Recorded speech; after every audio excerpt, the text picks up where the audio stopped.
ভাৰত মানে স্বাধীন হোৱাৰ পিছত স্বাধীনতাৰ পিছত আচলতে উন্নয়ন কি আচলতে সেই গভৰ্ণমেণ্টখনে ভাৰত চৰকাৰ মানে বিজেপি চৰকাৰখনে আচলতে উন্নয়ন কি আমি দেখিবলৈ পাইছোঁ।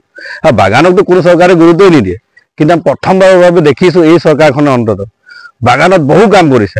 তাৰ মাজত আটাইতকৈ আচল কথাটো হৈ গ'ল যে ভূমিপট্টা, এই মানুহবিলাক আজি 200 বছৰ আগত অহা ভাৰতৰ বিভিন্ন ৰাজ্যৰ পৰা আহিলে, কিন্তু ইয়াত মিয়াবিলাক আহি দখল কৰিব পাৰিলে। মাটি নাম আছে বা অন্যান্য বাংলাদেশৰ পৰা অহা বা অন্য ৰাজ্যৰ পৰা অহা মানুহৰ মাটি আছে, কিন্তু এইবিলাক মানুহ মানে গোটেই মাটি মানে আপোনাৰ সোণৰ অসম বুলি যে সোণৰ অসম গঢ়া মানুহবিলাকৰ কিন্তু এবিঘা বা এডোখৰ মাটি নাই।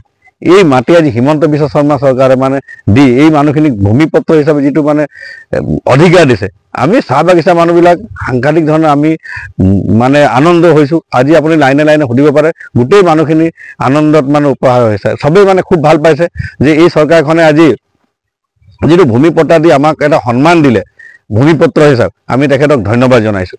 আৰু এই মানুহবিলাক যিটো অঘৰী জীৱন যাপন আছিলে, বহু সময়ত আমি বিধায়ককো আমি কৈছিলোঁ, প্ৰতিবাদীয়ে কৈছিলে যে আমি ৰাষ্ট্ৰপতিলৈ লিখিছোঁ বুলি, কিন্তু একো উত্তৰ নাপালোঁ। কিন্তু হিমন্ত বিশ্ব শৰ্মা চৰকাৰে মানে প্ৰত্যেক মানুহক এই ভূমিপট্টা দি মানুহবিলাকক এনেকুৱা এটা মানে পৰ্যায়ত লৈ গ'ল যে এই মানুহবিলাকৰ আজি কোনো মানে আঙুলি টোৱাব নোৱাৰে।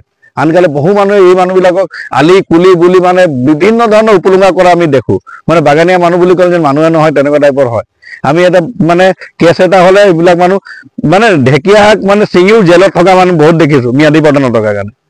আজি অন্তত ম্যাদী পট্টাৰ কাৰণে জেলৰ পৰা অহা বা অকল জেলেই নহয়, আপুনি বহু কামত মানে মাটি পট্টাটোৰ প্ৰয়োজন আছে। আমাৰ পঢ়িবলৈ চিটিজেন চাৰ্টিফিকেট উলিয়াবলৈ সাংঘাতিক অসুবিধা, যে বাগানে লিখি দিব লাগিব, ঢেৰ মানে কাৰবাৰ আছে। গতিকে আমাৰ এতিয়া ভূমিপট্টাটো দিয়াৰ পিছত মানে এটা ইমান ডাঙৰ কাম কৰিছে, সেই ডাঙৰ কামটো মানে আমাৰ সোণালী আখৰত লিখা থাকিব, সোণালী আখৰত লিখা থাকিব হিমন্ত বিশ্ব শৰ্মাৰ নাম আৰু বিজেপি গভৰ্ণমেণ্টখনৰ নাম।